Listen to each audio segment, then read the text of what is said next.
مؤازرة النادي الاهلي دلوقتي يا جماعه بقى امر حتمي من جماهيره. لو محتاجين بطوله الدوري السنه دي، وطبعا كلنا محتاجين بطوله الدوري، النادي الاهلي رقم 46 ان شاء الله.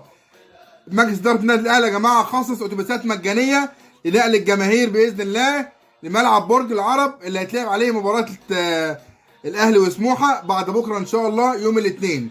كل التوفيق للنادي الاهلي يا جماعه باذن الله يقدر يتخطى عقبه سموحه. سموحه بالمناسبه كسبت بيراميدز واتغلبت من الزمالك بصعوبه جدا، فسموحه فريق صعب مش فريق سهل، وخصوصا على ملعب برج العرب. فدي يا جماعه حاجه كويسه جدا من مجلس الاداره.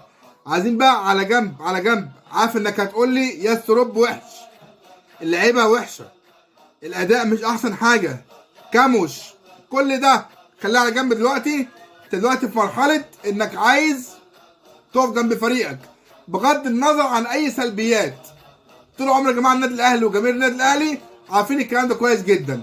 انا مع الكيان لغايه ما ينجح، ولما ينجح ويحقق المراد بتاعه ويحقق البطوله، ساعتها بقى يا باشا خلاص هحقق معاك بقى، وهستفسر منك على كل السلبيات اللي حصلت والصفقات القلش اللي انت جبتها وكاموش الهاموش الكابوس اللي انت جبته ومين اللي جابه ومين اللي حاسب. كل ده هنناقشه بس لما نقف جنب النادي الاهلي دلوقتي، ولما الاهلي يعدي مرحله الدوري والمرحله دي، ان المرحله دي مرحله حصد الالقاب. الفتره الجايه مرحله حصد الالقاب مش مرحله الحساب.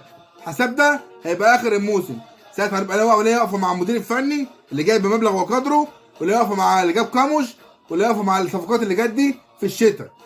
لكن دلوقتي النادي الاهلي وجماهيره لازم يقفوا جنب النادي بتاعه او بتاعهم لغايه ما الاهلي يحقق المراد، وهو الفوز بالدوري المصري ان شاء الله. سلام.